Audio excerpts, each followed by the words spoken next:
Assalamualaikum warahmatullahi wabarakatuh. Di sini kami kelompok 9 akan mempresentasikan hasil laporan akhir praktikum kami dengan produk Terracola kami atau Pilocake. Di sini ada anggotanya. Yang pertama saya sendiri Diki Lamsa, yang kedua Tiar Pareja, lalu Sarif Fitriani. Berikutnya ada business profile. Di sini Terracola, nama usahanya terracola.id, pemilik usaha yaitu Diki, Tiar, dan Sari, alamat usaha pada Suka atau Cimahi, kontak personnya 0881-221-0948. Terracola merupakan bisnis makanan berupa kue atau Pilocake, di mana kue yang kami produksi mempunyai beberapa jenis dengan beraneka rasa. Jenis usaha ini merupakan barang konsumsi berupa convenience goods atau barang yang dibeli untuk kesenangan konsumen. Lalu analisis SWOT di sini pertama strengths. Di sini ada pertama modal relatif kecil. Untuk pembuatan produk ini tidak banyak mengeluarkan biaya sehingga tidak akan kekurangan biaya saat memproduksi. Lalu yang kedua ada pilihan produk beraneka. Di sini dengan maksud itu beraneka rasa, dengan produk yang beraneka varian rasa sehingga membuat semua konsumen tidak merasa bosan. Lalu yang ketiga adalah pembayaran mudah. Selanjutnya ada weakness. Yang pertama di sini saingan lumayan banyak. Produk ini memang sudah banyak yang menjual dan toko lain mungkin lebih banyak lagi varian rasanya sehingga membuat kita sedikit tersaingi. Lalu yang kedua, masyarakat seringkali ragu untuk mencoba produk. Tidak jarang para konsumen ragu dengan kualitas dan rasa dan produk kami karena kebanyakan konsumen membandingkan dengan kue bantadar dari toko lain. Di sini kebanyakan itu konsumen itu lebih melihat dulu gambarnya tanpa mencoba, namun sudah memberikan pandangannya yang buruk atau negatif gitu. Yang ketiga ada masih sistem PO, produk hanya bisa forecast order sehingga membuat konsumen harus sabar untuk menunggu opportunities. Di sini yang pertama ada produk Pilocake tergolong murah namun dengan kualitas rasa yang tidak perlu dihiraukan. Di sini jadi walaupun Pilocake ini harganya murah dibandingkan dengan harga-harga Pilocake lain dan bisa dibilang terlalu murahan, namun tidak. Di sini kualitas rasanya bisa dibandingkan dengan rasa lain karena rasanya pun berkualitas dan tidak jauh berbeda dengan harga-harga yang fantastik. Lalu yang kedua ada promosi dilakukan kapan saja. Lalu yang ketiga mengikuti tren yang selalu berganti. Terracola juga mengikuti tren yang sedang viral dan membuat ide-ide baru. Jadi di sini Terracola itu tidak hanya mentok di satu titik, tapi setiap ada viral misalkan trennya yang ini keluaran yang baru-baru, pasti Terracola akan mengikuti tren-tren tersebut. Dan yang terakhir adalah traits. Yang pertama, pesaing yang sangat banyak. Banyaknya penjual kue bantal yang lebih senior dan sudah ternama membuat produk Terracola terancam tidak laku. Di sini tidak jauh beda dengan tadi poin sebelumnya. Lalu yang kedua, perubahan lingkungan pasar. Dengan seiring berjalannya waktu, ancaman yang ditakuti adalah konsumen sudah mulai bosan dengan kue sehingga produk sudah tidak diminati. Jadi di sini poin kedua itu bisa dibilang kami itu takut apabila perubahan lingkungan itu berubah drastis sehingga orang-orang itu sudah tidak lagi suka dengan dessert kue, lebih suka ke dessert misalkan minuman atau ice cream yang lainnya. Berikutnya ada bauran pemasaran. Di sini ada yang pertama ada produk. Produk itu brand itu kita ada menggunakan nama terracola.id. Lalu packingnya packing plastik dan karton gitu seperti bungkusan kue cake pada umumnya, namun kita ditambahkan dengan stiker buatan kami sendiri yang tertulis Terracola.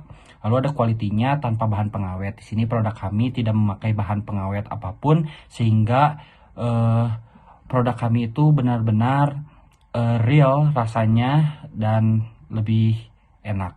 Lalu yang kedua ada promotion. Di sini kami mempromosikannya menggunakan media sosial yaitu Instagram dan WhatsApp. Lalu di sini juga kami mempromosikannya lewat mulut ke mulut, teman ke teman, seperti keluarga-keluarga juga. Lalu yang ketiga ada place. Di sini tidak memerlukan tempat karena penjualan menggunakan sistem COD. Jadi di sini kita tidak membutuhkan stand tempat penjualan karena kita hanya sistem PO. Dari kita mengambil dari barang dari penjualnya lalu kita menjual kembali, mengirim kepada orang-orang yang memesan. Lalu yang keempat ada price. Di sini harga satu cheese Pilocake ditarif dengan harga Rp20.000. Lalu ada tujuan pemasaran. Di sini ada 5 poin. Yang pertama adalah membangun berwirausaha, yang kedua mendapatkan keuntungan, yang ketiga membantu pasar yang sesuai dengan produk yang dan target market, yang keempat menciptakan lapangan kerja, dan yang kelima kepuasan konsumen. Assalamualaikum warahmatullahi wabarakatuh. Perkenalkan, nama saya Sari Fitriani dengan NIM 51121911030. Di sini slide selanjutnya saya akan menerangkan tentang strategi pemasaran.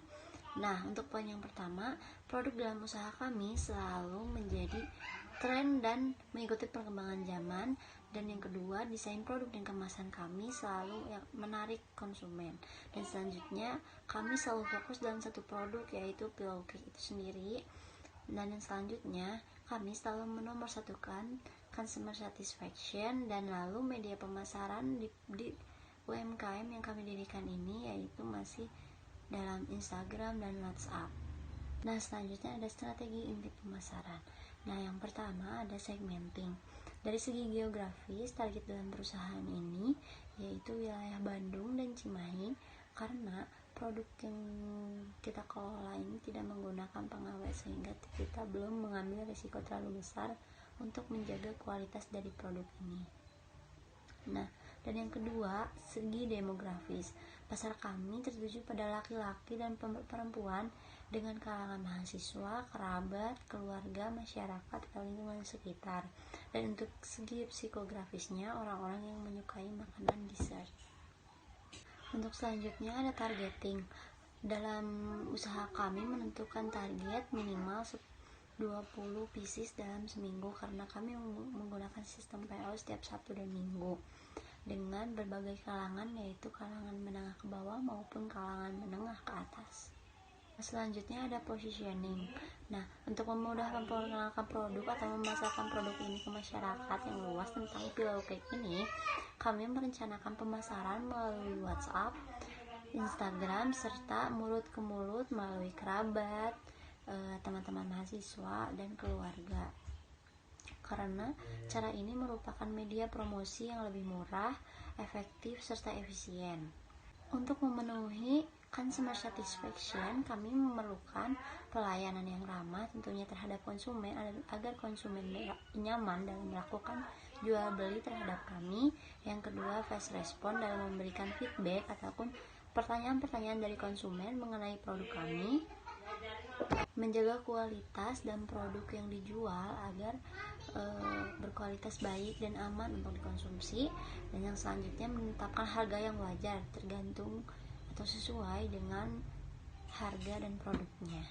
Untuk selanjutnya ada tugas pelaksanaan. Untuk menjawab tugas pelaksanaan ini ada beberapa pertanyaan. Yang pertama seperti what, apa tugas yang harus dilakukan, seperti mencari dan mendapatkan bahan kemasan yang harga yang lebih murah serta kualitas yang bagus, dan memberikan pelayanan untuk memuaskan pelanggan. Dan yang kedua ada who, siapa orang yang bertugas dan bertanggung jawab dalam usaha ini. Karena di sini kita terdiri dari 3 orang dalam kelompok ini, yaitu saya sendiri, Tiar, dan Diki. Semuanya saling berkontribusi untuk membangun usaha ini. Untuk tugas saya dan tanggung jawab saya ini sendiri yaitu menentukan target penjualan, lalu kemudian merencanakan kegiatan perusahaan ini untuk kedepannya seperti apa, dan menentukan tujuan organisasi untuk tercapainya visi dan misi dari perusahaan atau usaha ini. Dan yang kedua ada rekan saya Tiar, dan mencatat dan menghitung modal usaha dari awal sampai akhir, terus menentukan dari harga jual itu sendiri, pendapatan untuk para owner, dan laba rugi yang nantinya akan dijadikan laporan keuangan perusahaannya. Dan yang selanjutnya ada Diki, berperan sebagai memasarkan produk ini, lalu mendistribusikan dan menjual atau bertemu langsung dengan konsumen untuk memasarkan produknya.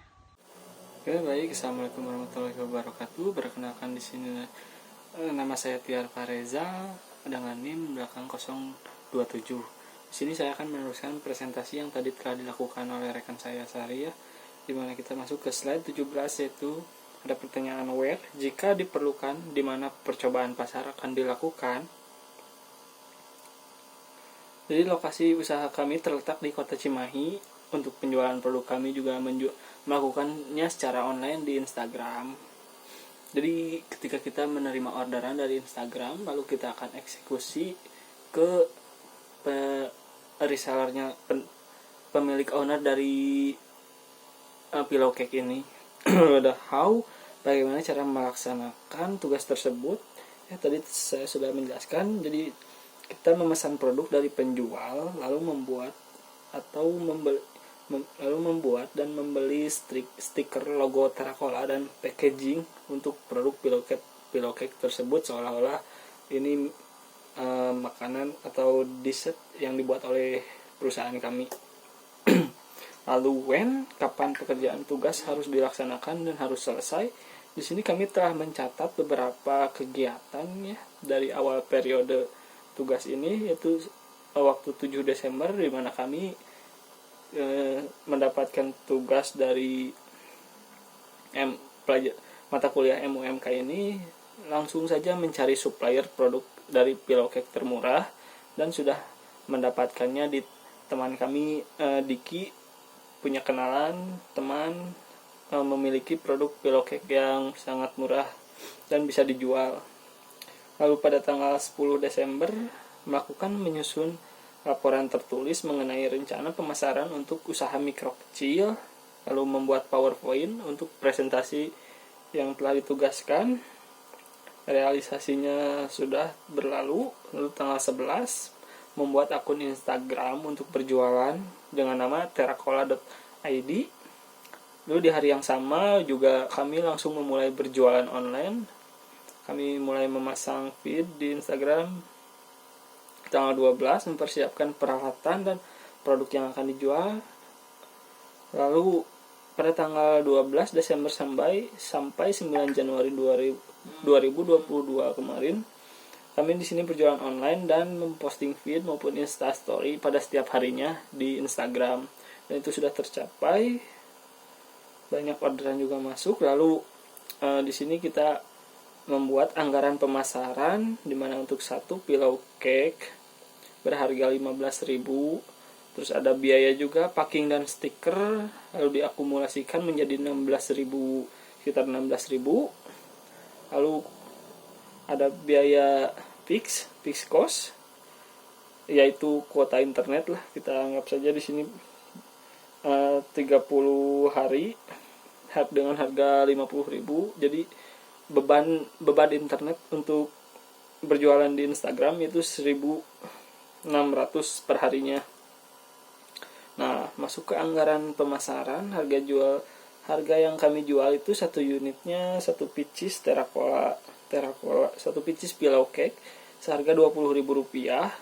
Jadi biaya awal per unit ditambah tadi beban internet Rp1.000 per hari, itu sebesar, yaitu berjumlah 17.742. Lalu kami juga di sini ada pendapatan harian, sistem PO setiap hari Sabtu dan Minggu. Jadi kami mengestimasi pendapatan mingguan kami untuk jika berjalan sesuai target ya. Di sini ada satu unitnya 20.000, terjual 20 unit, maka kami akan mendapat 400.000 untuk penghasilan kotornya.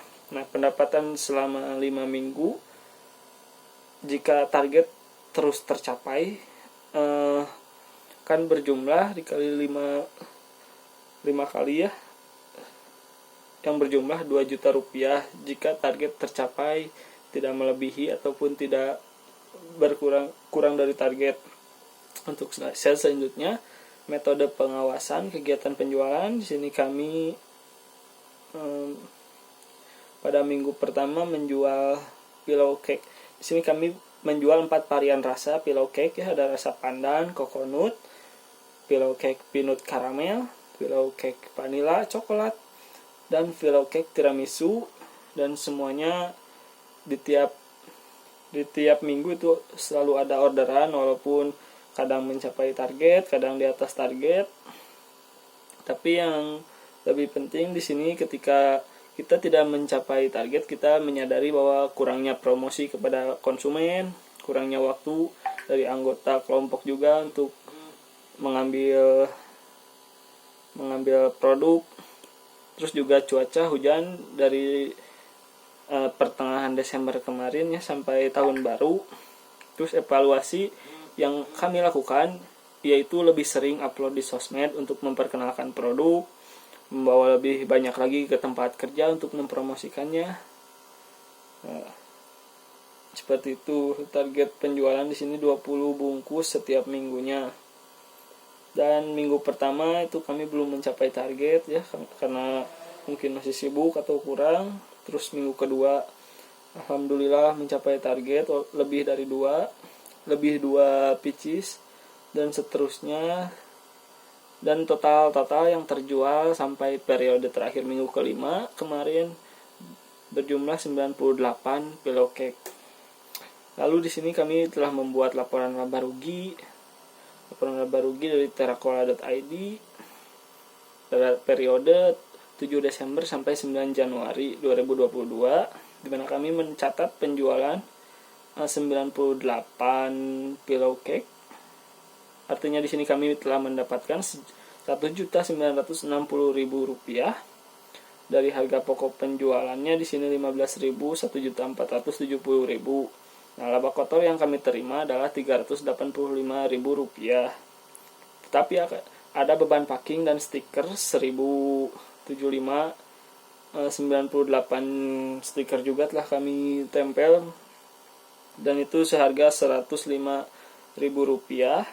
Beban pemasaran kuota internet juga di sini kami telah menghitung satu hari 1.667. Di total beban Rp107.000 dan pendapatan bersih atau laba kami yaitu berjumlah Rp277.983. Lalu untuk selanjutnya laporan arus kas, aktivitas operasional, penjualan tadi saya sudah menjelaskan pendapatan kotor kita Rp7.960.000. Pembelian persediaan barang Rp1.470.000, terus ada total biaya dan beban Rp40.000. Arus kas untuk operasional ini Rp1.470.000. Aktivitas pendanaan di sini Rp400.000 karena kami modal dulu dari awal untuk membeli pillow cake ini sebanyak 20 pieces pada minggu pertama. Lalu penambahan modal tidak ada. Kas untuk aktivitas pendanaan di sini ada 400.000 yang telah kami keluarkan. Kenaikan kas tidak ada. Jadi posisi kas pada tanggal 7 Desember pada saat awal kami melaksanakan kegiatan ini yaitu Rp400.000 dan posisi kas terakhir tanggal 9 kemarin ada di Rp277.000 dan itu adalah keuntungan dari kami bertiga. Mungkin sekian dari saya, telah kami jelaskan semuanya. Mohon maaf apabila ada salah kata. Saya mengucapkan terima kasih. Wassalamualaikum warahmatullahi wabarakatuh.